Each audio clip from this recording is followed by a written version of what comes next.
जुनून ऐसा है कि रेगिस्तान में बाग लगा दूंगा, तू मेरी गलतियां बताते रहना, मैं जवाने में आग लगा दूंगा। अरे कौन कहता है कि बंद किस्मत वालों की ताली नहीं होती? सूखे पेड़ों पर क्या कभी कोई डाली नहीं होती? अरे जो झुक जाते हैं अपने माँ बाप के पैरों में, उस इंसान की किस्मत कभी काली नहीं होती। असंभव को संभव बनाना ही हम स्टूडेंट का काम है, क्योंकि हम स्टूडेंट वो है जो पूरे साल के हजारों घंटे की पढ़ाई को केवल 3 घंटे में ही अपना बेस्ट देना होता है। तो तुम्हें पढ़ना है किसी को साबित करने के लिए नहीं, अपने माँ बाप के लिए, अपने सपनों को पूरा करने के लिए। क्योंकि जितने बड़े ख्वाब हैं, अगर मेहनत भी उतनी बड़ी होगी तो देखना एक रोज मंजिल तेरे सामने खड़ी होगी।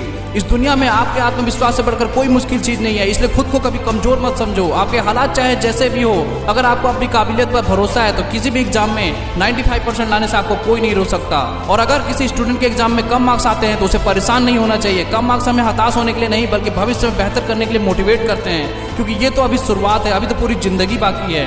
इसलिए कभी फिर से प्रयास करने का मौका मिले तो घबराना नहीं, क्योंकि अब शुरुआत शून्य से नहीं, अनुभव से होगा। काबिल होकर भी कामयाब ना हुआ, थोड़ा और अभ्यास करूंगा मैं। काबिल होकर भी कामयाब ना हुआ, थोड़ा और अभ्यास करूंगा मैं। बीत जाता है 1 साल यूं ही, पर एक और प्रयास करूंगा मैं।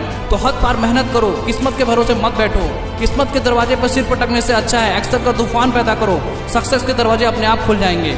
और अगर तुम्हारे रास्ते में कोई गड्ढा खोदता है तो परेशान मत होना, क्योंकि ये वही लोग हैं जो तुम्हें छलांग लगाना सिखाएंगे। तो अगर कामयाब बनना है तो मंजिल पर नजर रखो, क्योंकि कोयल के टोकने से चील नहीं रुका करते। इसलिए सोच बड़ी रखो। ये जरूरी नहीं कि आपकी उम्र क्या है, जरूरी ये है कि आप किस उम्र की सोच रखते हो। क्योंकि मंजिल चाहे कितनी भी ऊंची क्यों ना हो, रास्ते हमेशा पैरों के नीचे ही रहते हैं। और हर इंसान की जिंदगी में एक वक्त आता है जब वो अकेला हो जाता है, उसके साथ कोई नहीं रहता। उस वक्त उसका टैलेंट ही उसका सबसे अच्छा साथी होता है। इसलिए चिंता करना छोड़ दो, क्योंकि अंत में सब ठीक हो जाता है। और अगर ठीक ना हो तो समझ लो कि अभी अंत नहीं हुआ है। और आखिर में फिर से एक ही बात बोलूंगा कि जब भी मोटिवेशन कम होने लगे, पढ़ाई में मन ना लगे, तो बस एक बार फिर से अपने माँ बाप को देखना और पढ़ना शुरू कर देना, और सोचना कि इन्होंने कितनी मेहनत से मुझे पाला है और इस काबिल बनाया है, अब मुझे भी इनके लिए कुछ करना है।